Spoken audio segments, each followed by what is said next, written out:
Morning student. I am Manfar Maurya. Today in class 9 we discuss about cell membrane. आज हम लोग cell membrane के बारे में पढ़ेंगे।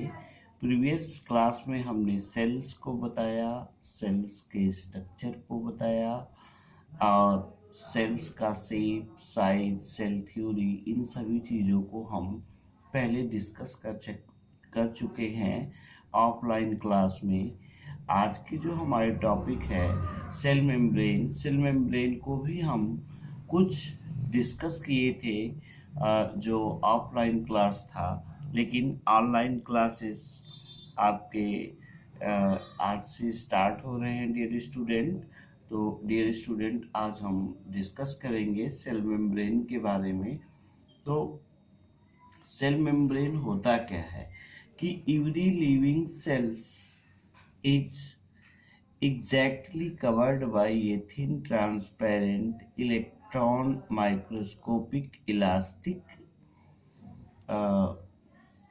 layer that is called cell membrane. यानी हर सेल्स जो होती हैं वो कवर्ड होती हैं एक थिन ट्रांसपेरेंट इलास्टिक स्ट्रक्चर के द्वारा, जिसको हम सेल मेम्ब्रेन के नाम से जानते हैं। और ये सेल मेम्ब्रेन टर्म सबसे पहले दिया गया था किसके द्वारा? नाइजीली एंड कैमरर के द्वारा। इसी को बाद में चलकर प्लाज्मा लेमा कहा गया और इसी प्लाज्मा लेमा का जो टर्म दिया गया था वो जे.क्यू. प्लोवर ने दिया था।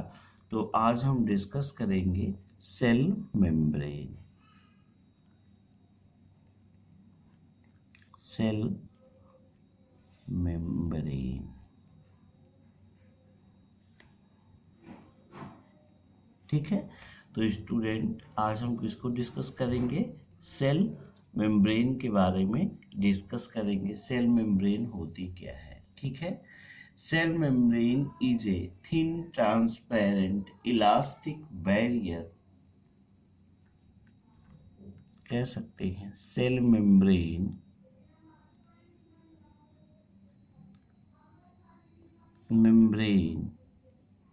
is a thin transparent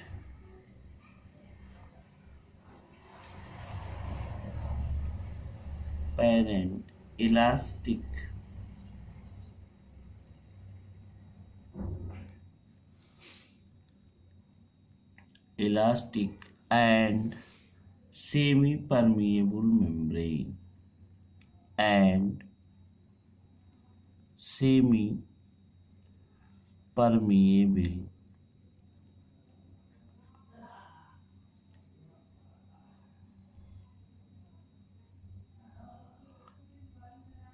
layer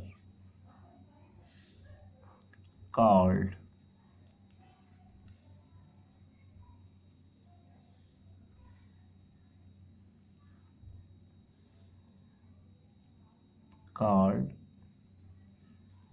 cell membrane.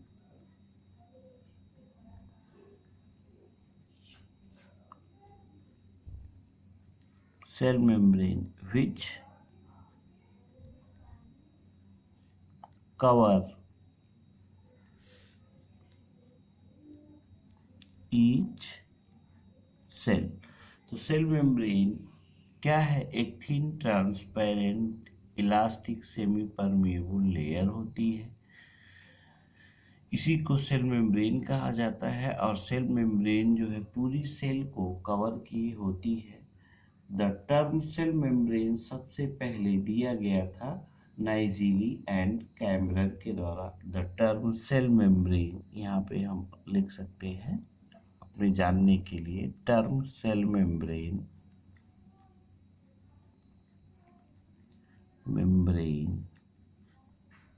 given by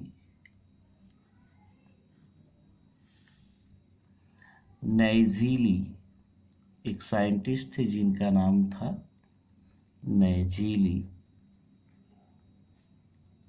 and Cramer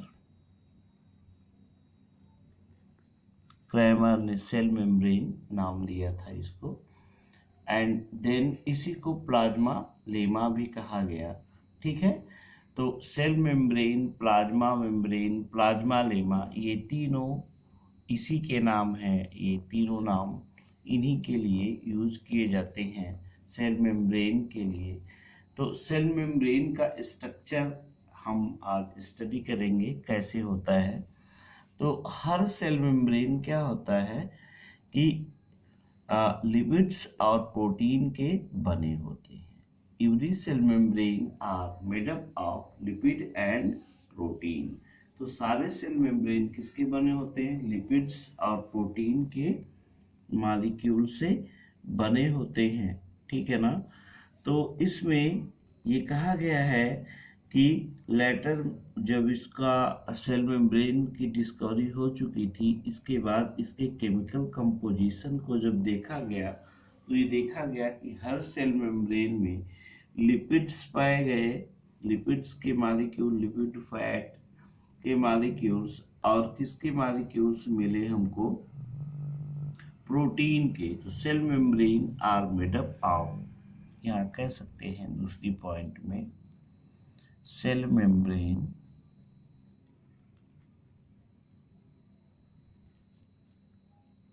are made up of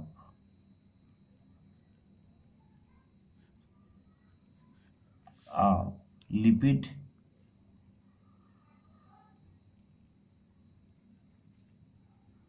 and protein। किसके बने होते हैं? लिपिड के बने होते हैं। और किसके बने होते हैं? प्रोटीन के बने होते हैं।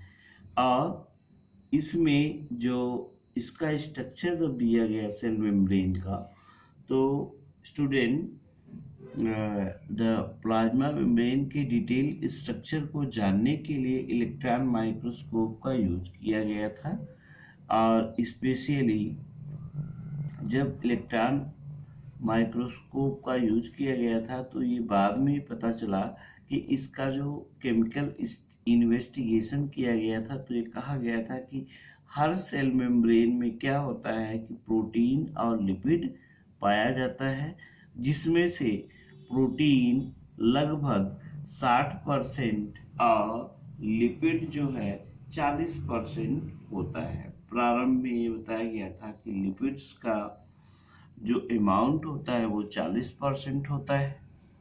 ये लिपिड है, लिपिड का अमाउंट लगभग 40% होता है, और इसका जो अमाउंट होता है वो लगभग 60% होता है।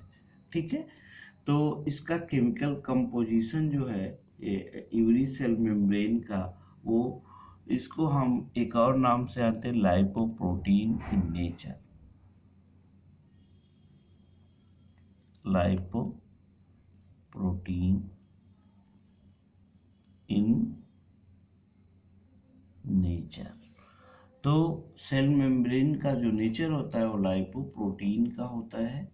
और इसके स्ट्रक्चर को डिफाइन करने के लिए डिफरेंट काइंड्स के मॉडल दिए गए थे सेल मेम्ब्रेन के, जिसमें से सबसे पहला मॉडल आया था जिसको हम यूनिट मेम्ब्रेन मॉडल या लिपिड मॉडल के बारे में जानते हैं। ये लिपिड सबसे पुराना मॉडल है जो कि मेंशन नहीं किया गया है बुक में। जो आप बुक में है एनसीईआरटी में, वही मॉडल हम आपको बताएंगे।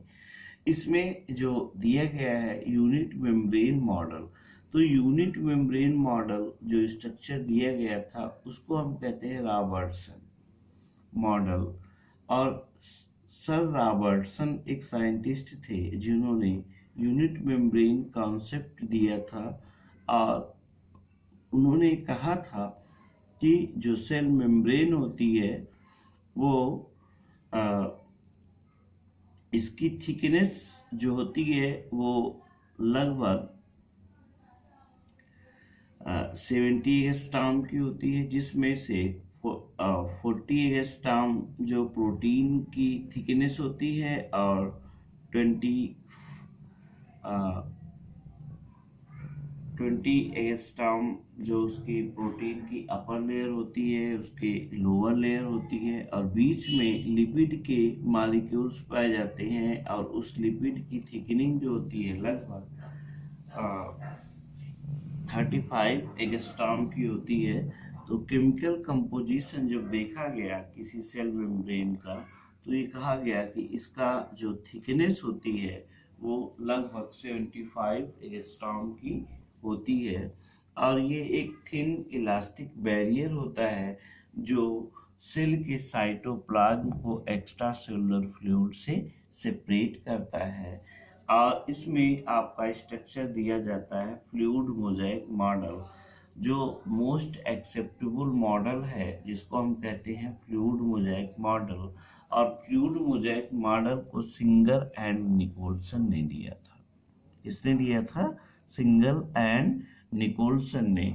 तो हम ये कह सकते हैं कि cell membrane is a thin transparent elastic semipermeable layer which separate cytoplasm from extracellular fluid is called as cell membrane.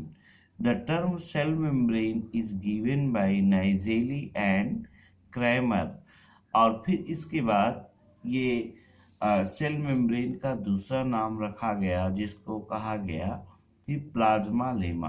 Plasma lemma नाम या प्लाज्मा लेमा टर्म दिया गया था, J.Q. प्लोव ने इसको दिया था प्लाज्मा लेमा टर्म। और chemically each cell membrane is made up of lipid and protein. The structure of cell membrane are very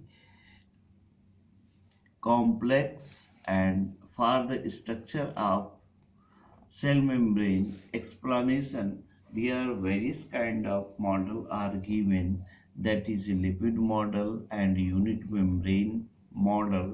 तो यूनिट मेम्ब्रेन मॉडल काफ़ी इम्पोर्टेंट माना गया, लेकिन बाद में मॉडल चल के अनएक्सेप्टेबल हो गया क्योंकि ये सेमी परमिएबिलिटी को एक्सप्लेन नहीं कर पाया था। इसलिए इस मॉडल को हटा दिया गया कि how cell membrane can express semipermeable structure. तो इसके बाद जो मॉडल दिया गया था जिसको हम कहते हैं फ्लूइड मोज़ेक मॉडल, तो structure of cell membrane, structure of cell membrane, ठीक है। तो फ्लूइड मोज़ेक मॉडल आपको हम दिखाते हैं कैसा है, ठीक है। ये सेल का फ्लूइड मोज़ेक मॉडल है। इसमें ये कहा गया था कि ये फ्लूइड मोज़ेक मॉडल में ऊपर की जो लेयर होती है, ये ऊपर की लेयर किसकी बनी होती है? प्रोटीन की। और ये नीचे की लेयर भी किसकी बनी होती है? प्रोटीन की। इसकी जो थिकनेस होती है 20 एंगस्ट्रॉम की होती है, ये भी 20 एंगस्ट्रॉम की है, 20 एंगस्ट्रॉम, ये भी 20 एंगस्ट्रॉम। डियर स्टूडेंट, ये बीच की जो ब्लैक कलर की दिख रही है ये लिपिड की लेयर्स होती हैं, ये लिपिड बायोमॉलिक्यूल्स की लेयर होती हैं। तो इन्हीं लिपिड्स और प्रोटीन की लेयर से बनी हुई सेल मेम्ब्रेन होती हैं, और ये सेमी परमिएबल होती हैं। इनका मेन फंक्शन क्या होता है? सेल मेम्ब्रेन का मोस्ट इम्पॉर्टेंट फंक्शन यही होता है कि ये मेम्ब्रेन कैसी होती हैं? ट्रांसपेरेंट होती हैं, ठीक है। दूसरा है ये किसी भी मॉलिक्यूल्स को अपने अंदर आने और जाने देती हैं, इसलिए ये क्या होती हैं? सेमी परमिएबल होती हैं। Also provide mechanical strength of the cells, ये सेल को मैकेनिकल स्ट्रेंथ या मैकेनिकल सपोर्ट करने का काम करती हैं। Cell also act protein layer, तो सेल जो है प्रोटीनियस लेयर की तरह एक्ट करती है, और इसमें कुछ ओलिगोसैकेराइड्स के भी मॉलिक्यूल्स पाए जाते हैं जो कि इनके लिए क्या होते हैं? यूजफुल होते हैं एनर्जी प्रोडक्शन के लिए। तो सेल मेम्ब्रेन का मेन फंक्शन यही होता है कि डिफरेंट काइंड के मालिक्यूल्स को ट्रांसपोर्ट करने का काम करते हैं, मैकेनिकल सपोर्ट करते हैं। तो student, I hope you understand what is cells and what is structure of cells membrane. Now we discuss in other classes on the other topic. तब तक के लिए नेक्स्ट क्लास में हम देखेंगे इसके बाद का जो टॉपिक होगा आपका